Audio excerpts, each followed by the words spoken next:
Hello ஸ்வீட்டார்ட்ஸ், இன்றைக்கி நம்ம ஒரு அமேசிங்கான எடிட் பார்க்க போகிறோம். Welcome to the lyrics. So project open பண்ணிக்கோங்க. 9:16 ரேஷியோ வச்சுட்டு பேக்ரவுண்ட் வந்து பிளாக் வர மாதிரி வச்சுட்டு கிரியேட் ப்ராஜெக்ட் கொடுத்துக்கோங்க.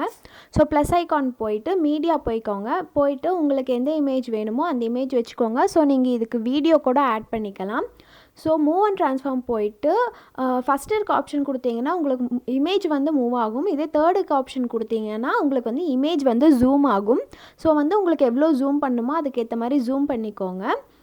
ஸோ நெக்ஸ்ட் என்ன பண்ண போகிறோம்னா ஷேப் ஆட் பண்ண போகிறோம். ஆட் பண்ணிவிட்டு மேலே இருக்க 3 டாட் கொடுத்து ஃபில் கம்போசிஷன் ஏரியா கொடுத்துக்கோங்க. அதுக்கப்புறம் கலர் அண்ட் ஃபில் போயிட்டு அதில் இருக்க க்ரீன் கலர் செலக்ட் பண்ணிக்கோங்க. பண்ணிவிட்டு பேக் வந்துடுங்க. பேக் வந்துட்டு அதில் அந்த ரெக்டாங்கிள் ஷேப்கே போயிட்டு பிளெண்டிங் அண்ட் ஒப்பாசிட்டியில் டிஃப்ரென்ஸ் போய் சப்ட்ராக்ட் கொடுத்துக்கோங்க.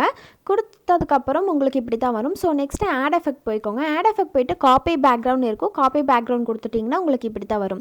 ஸோ நெக்ஸ்ட் நீங்கள் மறுபடியும் எஃபெக்ட் ஆட் பண்ணிக்கோங்க. ஆட் பண்ணிவிட்டு காஷியன் பிளர்னு கொடுத்து ஆட் பண்ணிக்கோங்க. ஆட் பண்ணதுக்கப்புறம் அதில் செலக்ட் பண்ணிக்கோங்க. செலக்ட் பண்ணிட்டு ஸ்ட்ரென்த்து வந்து 400 0.400 வர மாதிரி கரெக்டாக வச்சுக்கோங்க. இப்போ நான் கரெக்டாக 400 வச்சுட்டேன். ஸோ மறுபடியும் எஃபெக்ட் ஆட் பண்ணிக்கலாம். ஆட் பண்ணிட்டு எக்ஸ்போஷர் ஆர் காமா கொடுத்துக்கோங்க. இப்போ அதை செலக்ட் பண்ணி எக்ஸ்போஷர் வந்து -0.80 வர மாதிரி வச்சுக்கோங்க. மைனஸில் வரணும், -0.80. இப்போ பார்த்திங்கன்னா உங்களுக்கு கலர் டிஃப்ரென்ஸ் தெரியும். ஸோ நெக்ஸ்ட்டு இதே மாதிரி காமாக்கும் வரும். இது வந்து 0.800 வர மாதிரி வச்சுக்கோங்க. 1 இல்லை 0.800. இப்போ பார்த்திங்கன்னா உங்களுக்கு வந்து அந்த இமேஜில் வந்து டிஃப்ரென்ஸ் தெரியும். ஸோ ஆஃப் செட் பார்த்திங்கன்னா 0.10 வச்சுக்கோங்க. கரெக்டாக 10 வர மாதிரி வச்சுக்கோங்க. அலைட் மோஷன் ப்ரோ வெர்ஷன் வந்து நான் கீழே டிஸ்கிரிப்ஷனில் கொடுக்குறேன்.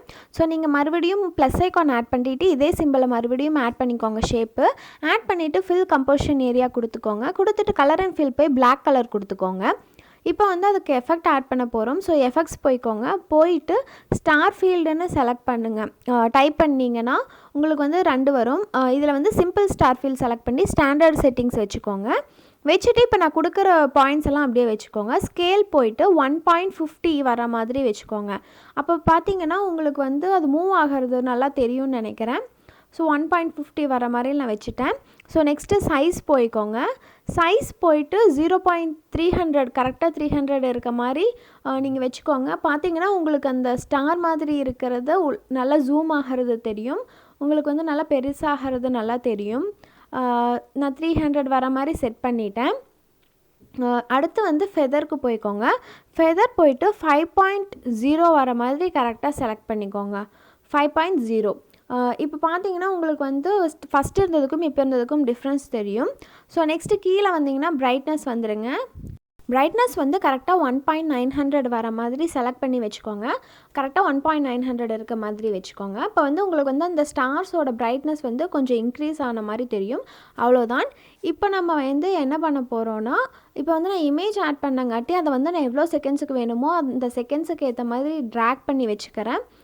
நான் வந்து 30 செகண்ட்ஸ் வீடியோனா நான் 30 செகண்ட்ஸ்க்கு ஏற்ற மாதிரி நான் ட்ராக் பண்ண போகிறேன். உங்களுக்கு எவ்வளோ செகண்ட்ஸ் வேணுமோ அதுக்கேற்ற மாதிரி நீங்கள் வந்து ட்ராக் பண்ணிக்கோங்க. நான் வந்து ஒரு 15 செகண்ட்ஸ்க்கு ட்ராக் பண்ணி வைக்கிறேன். நீங்கள் எவ்வளோ செகண்ட்ஸ்க்கு வேணுமோ ட்ராக் பண்ணிக்கோங்க. ஸோ நெக்ஸ்ட்டு வந்து நீங்கள் எதை ஆட் பண்ணணும், எந்த இது லேயர் செலக்ட் பண்ணிக்கோங்க. செலக்ட் பண்ணிங்கன்னா உங்களுக்கு வந்து லெஃப்ட் டாப்பில் வந்து காம்பஸ் மாதிரி இருக்கும் பாருங்கள். பண்ணிவிட்டு அந்த லாஸ்ட்டில் இருக்கிறத கொடுத்தீங்கன்னா உங்களுக்கு வந்து அந்த லாஸ்ட் வரலும் ட்ராக் ஆகிக்கும். இது வந்து நீங்கள் வந்து லாஸ்ட்டில் கொடுத்துட்டு தான் பண்ண முடியும்.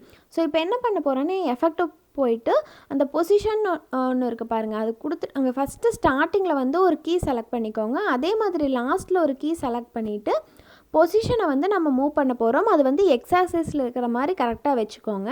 எக்ஸாக்சிஸில் இருக்க மாதிரி வச்சுட்டு கரெக்டாக 400 வர மாதிரி செலக்ட் பண்ணிக்கோங்க. இப்போ வந்து கரெக்டாக 400 வர மாதிரி நான் செலக்ட் பண்ணிட்டேன்.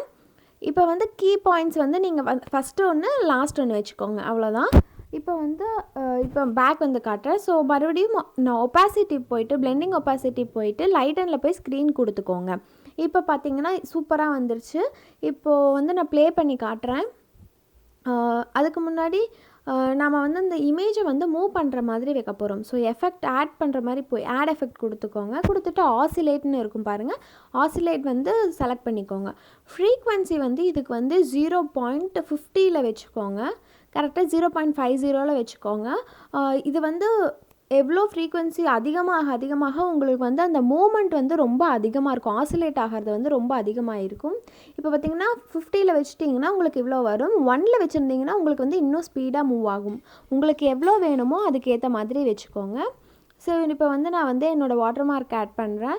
சும்மா சிம்பிளாக தான் இருக்கும். ஸோ நான் என்னோடய நேமை ஆட் பண்ணிவிட்டு அதுக்கு வந்து கலர் வந்து ஒயிட் கொடுத்துக்கிறேன். ஒயிட் கொடுத்ததுக்கப்புறம் மேலே ஃபாண்ட்டு போயிட்டு நார்மலாக ஏதாவது ஒரு ஃபாண்ட் உங்களுக்கு எது வேணுமோ அதை ஆட் பண்ணிக்கோங்க. பண்ணிவிட்டு நீங்கள் எங்கே சூஸ் பண்ணணுன்னு நினைக்கிறீங்களோ அந்த இடத்துல சூஸ் பண்ணிவிட்டு பிளெண்டிங் அண்ட் ஒப்பாசிட்டி போயிட்டு அந்த பிளெண்டிங் ஆப்ஷன் இல்லாமல் ஒப்பாசிட்டி இருக்கும் மேலே. ஸோ ஒப்பாசிட்டி வந்து நீங்கள் குறைச்சிட்டிங்கன்னா உங்களுக்கு வந்து அந்த டிரான்ஸ்பரண்ட்டான எஃபெக்ட் கிடச்சிக்கும். அவ்வளோதான் கைஸ், வீடியோ சூப்பராக ரெடி ஆகிடுச்சு. உங்களுக்கு லிரிக்ஸ் வேணுனாலும் லிரிக்ஸ் ஆட் பண்ணிக்கோங்க. எப்படி ஆட் பண்ணணும்னு உங்களுக்கு தனியாக வேணும்னா கமெண்ட்டில் கேளுங்க. நான் வந்து இதுக்கு தனியாக வீடியோ போடுறேன். ஏன்னா இதுவே வீடியோ வந்து ரொம்ப லாங்காக வந்துருச்சு. ஸோ இதுக்கு மேலே பார்த்தாலும் உங்களுக்கு வந்து கஜகஜன்னு இருக்கும். உங்களுக்கு வந்து வேறு ஏதாவது டவுட் இருந்தாலும் கமெண்ட் பண்ணுங்கள். இப்போ நான் வந்து அதையும் கடைசி வரலும் ட்ராக் பண்ணிட்டேன். இப்போ பாருங்கள் வீடியோ எவ்வளோ அழகாக மூவ் ஆகுதுன்னு. ஸோ நீங்கள் ஆல்ரெடி இன்ஸ்டாகிராமில் ஃபாலோ பண்ணியிருந்தீங்கன்னா இந்த வீடியோ பார்த்துருப்பீங்க. வீடியோ எப்படி இருக்குதுன்னு மறக்காமல் கமெண்ட் பண்ணுங்கள். இந்த இமேஜ் வந்து நீங்கள் இன்னும் கொஞ்சம் ஜூம் பண்ணிட்டீங்கன்னா கீழே மூவ் ஆகிறப்ப அந்த பிளாக் கீழே தெரியாது. பிளாக் ஸ்க்ரீன் காட்டி உங்களுக்கு பெருசாக தெரியல. பின்னாடி நீங்கள் வேறு ஏதாவது கலர் வச்சுருந்தீங்கன்னா அது அப்படியே தெரியும். அவ்வளோதான் கைஸ், உங்களுக்கு இந்த வீடியோ பிடிக்கும்னு நம்புகிறேன். ஸோ மறக்காமல் லைக் பண்ணுங்கள், ஷேர் பண்ணுங்கள், உங்கள் ஃப்ரெண்ட்ஸ்க்கும் சொல்லுங்கள். மறக்காமல் சப்ஸ்கிரைப் பண்ணுங்கள். Bye bye guys.